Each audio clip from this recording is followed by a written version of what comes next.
Hey guys, what's up? Peter Valley, FBAmastery.com. Welcome back to Facebook Group Fridays. If you don't know the format, this is only the second video in the series, by the way. I'm doing this every week. Here's how the format's going to go. I go into Amazon Facebook groups. I pick 5 Facebook group posts, and I offer commentary on each of those posts. It's going to fall into each of these 5 categories.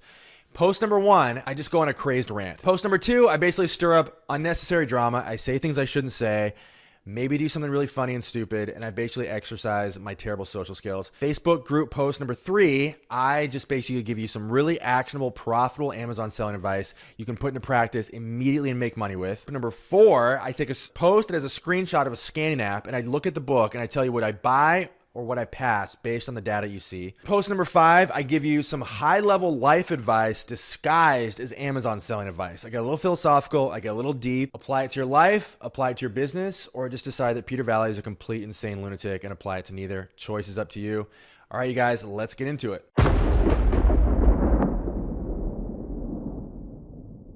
Okay, Alexander says, hey, book fam, I got a question. My fiance and I scout together, and recently we've noticed that every now and again, one of us lights up with the buy for the same book, the other says reject using Scoutly. Same scores, same titles, but has a different profit. Okay, so one person is using one app, they don't say what, the other person is using Scoutly, and they get different results, even though theoretically the triggers are the same. So it's taken all the restraint I have in the world right now to not launch into a scathing rant about why you should not rely on triggers in your scanning app. That deserves a separate video, and that video will probably be about 6.5 hours long. But for the purpose of keeping this short, I would ask you to reconsider your use of triggers. Let me just make it kind of high level here. When you use triggers, you are a slave to someone else's data, someone else's decision. Now, theoretically, you're in control of the triggers, but in reality, you're not. And that's only one argument against triggers, by the way. So in this situation, you've got 2 apps that have totally different databases. And this is one thing that's difficult for a lot of people to understand. I had a difficulty understanding it until in the last 5 or 6 years, I ran a large tool that relied on aggregating massive amounts of Amazon's data. I ran an online arbitrage tool for a while, and I realized how messy of a game data is. When you're getting data from Amazon, it's very, very messy. So you can have 2 apps that show almost like very different numbers, even though theoretically you downloaded the database at the same time, everything should be the same. Two apps with very different numbers. You can have 2 repricers reprice the same item 2 different ways, even though theoretically the settings are the same. So you have to be comfortable on one hand with a little bit of variation in the data that you get access to. Ultimately, the only data that matters is what's live on the Amazon page at that moment. That's really all you can ever truly trust. So because we're not all clicking over and looking to the Amazon page for everything, we have to surrender a certain amount of precision when we use scanning apps. But that kind of gets me off the topic because I really want to talk about triggers. So if you rely solely on triggers to just tell you whether to buy or pass and ignore the data right in front of you, that's right there in front of you, right on the app, you completely shut that out and just scan your eyes at the top where it says green buy or red reject. It's costing you money. It's costing you lots of money. And not only that, it's costing you your autonomy as a seller. Because again, you are subject to the whims of an app that theoretically is acting logically, but it is often acting on bad data, or the triggers aren't saying what you think it is, you think they are, or they're not set the way you think they are. You set them once, and then months go by, and you realize, whoops, I set something wrong. Or the biggest issue of all, really, is the blind spots. If you're an FBA seller, these apps have blind spots, and so it might say pass when in reality, or it might say buy. In reality, there's a lowball FBA offer that you can't see that's just out of sight. There's so much that can go wrong. I have never once used a trigger. Not once. That's not a flex. It's just a fact. I don't like them. I don't trust them. It's not that I don't trust them. It's that I don't need to shut off my brain when I'm sourcing inventory. The data that's right in front of you on the app, you can assess in a 1/10 of a second with a minimal amount of experience. And you don't need to turn off your brain and surrender all your autonomy to an app trigger. Thomas, our friend Thomas, I don't know Thomas. Introduced himself to the group and posted a selfie. How do we feel about that? I'm asking you guys. How do we feel about this? It's a little bit weird, right? A little bit weird. I don't know. It's kind of, I guess, what's up, Thomas? The selfie thing. Like, it's not a dating app. I guess you could use Amazon Facebook group as a dating app. I don't personally think, I don't know. I've certainly never met anyone in Amazon selling forum. Okay. I'm just putting it out there. I don't know. Hey, Thomas, do what you do, man. I just personally think it's a little bit weird. I don't know. All right, moving on. Okay, post here. Someone says metal cassettes are hot. Part of an estate sale lot. Buy cost is about a quarter. Sold in very good condition for $33. So just a quick lesson here. I love cassettes. Like I actually collect. I don't really collect them, but I own a lot of cassettes. But that aside, reselling cassettes, I love it. I love it. I love it. Nobody thinks to do it. And I can tell you the two hottest genres in cassette. Like when I see these genres, I have to scan them or look them up. Is going to be metal, as this person says, and hip hop. For whatever reason, those two genres on the cassette format, they really hold their value. Almost with hip hop, I would say almost the majority of the time, possibly the majority of the time, which you cannot say about any other niche. A hip hop cassette is worth like north of $10. And with metal, it's a little more hit or miss, but still a really strong category. So I just want to second what this person is saying. Absolutely true.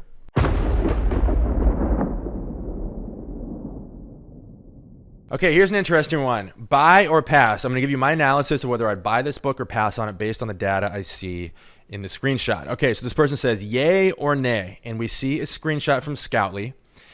And at a glance, I'm looking at this and I'm like, why would you pass on this book? This looks amazing. The lowest merch fulfilled price is $54. The rank is 2.4 million.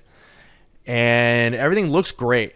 And then I see something that makes me concerned. Look at up here in the upper right, the cost of goods. Now I'm going to take this at face value and I'm going to assume that this person actually is paying $15 for this book. Pretty rare to pay $15 for a book in the secondhand market if you're out in like a retail environment. Obviously, if you're doing online arbitrage, all bets are off. But okay, so he's paying $15. So now I'm not so sure. I'm pretty sure I would buy this, but I would want to know the sales history. So again, predictably, if you look in the comments, people are commenting about, oh, well, the sales score is 0. So let me just kind of refresh you here. So look up here, the sales score. It says there's no value for the sales score. Sales score is supposed to be how often the book sold in the last 6 months. Okay. Now, again, I've got a separate video about why you should not rely on sales estimates from third-party tools. They're almost never accurate. I actually like Scoutly's. It seems to match up closest to Keepa, which I consider the gold standard. But again, I'm never making a decision based on the sales score. There's no substitute for Amazon sales rank. Amazon sales rank is the raw data directly from Amazon. It cannot be beat. There's no reason to look elsewhere. If you know how to interpret sales rank, you don't need things like sales score, e-score, any of that stuff. Okay, so I'm pretty much ignoring the sales score thing. Predictably, people in the comments are like, well, the sales score. Okay, who cares? So 2.4 million rank. Okay, so next question I have is, how often is this book sold? Now, 2.4 million, if it's maybe the average rank is 100 bazillion. Now, there's no average rank here, which is a little suspicious because Scoutly shows average rank. So maybe that setting's turned off. I don't know. I don't even know if that is a setting. I've never had it turned off. So that makes me think maybe this book just sold the only copy it's sold in years. So what I would want to do is I want to click over to Amazon or Keepa. I want to pull up Keepa and I want to go, okay, well, what's really happening here? What is the sales history of this item? What's the pricing history? If I can confirm that this book is at least selling now and then, by now and then I mean, every 6 months or so, and the pricing history, merchant fulfilled, because that's all I'm looking at, even as an FBA seller, that's all I'm looking at when a book is ranked very poorly. So merchant fulfilled price is still within range of this, and its book is selling at least, and it's consistently in the $50 range, hopefully higher, but at least in the $50 range. And this book is, again, not selling less frequently than, this is where it gets really muddy, you guys, because we're getting kind of out off the cliff in terms of how you can really make an educated decision. But let's say it's selling at least every 6 months. Hopefully more, because it doesn't mean you're going to be the next sale. But if you're an FBA seller, you're matching the lowest merch fulfilled price, you're probably going to be the next sale. At least all the odds are in your favor, assuming the condition's good or better. So yeah, I would probably say 4 to 6 months. If we're seeing sales at least that often, I'm paying $15 for this. Yeah, the only exception would be if I was in a position where I didn't have a lot of money, and I don't want to tie this money. This $15 could be tied up for a very long time. It could be tied up for 6 months. It could be tied up for longer. But I'm pretty comfortable with this.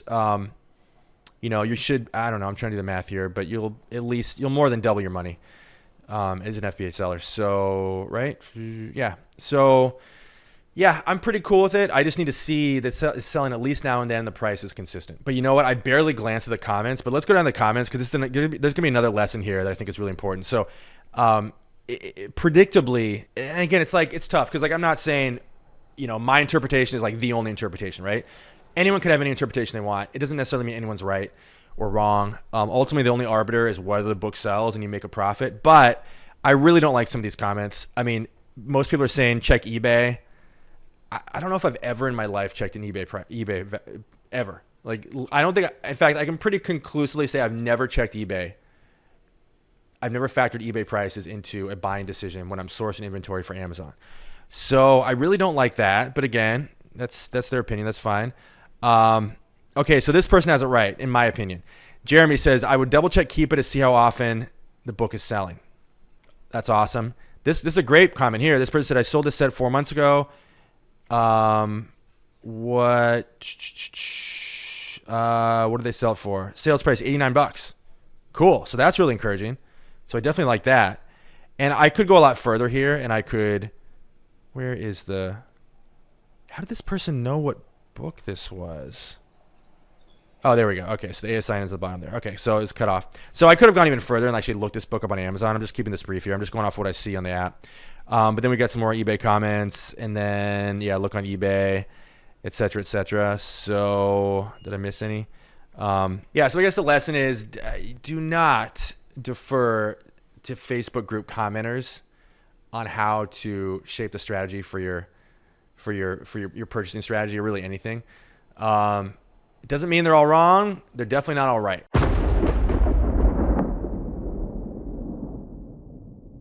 Okay, here's a post from Anthony. So I'm sorry to put you on the spot, Anthony. So I don't know if I'm going to put this in the rant section of this video or the life lessons section because it can go in both.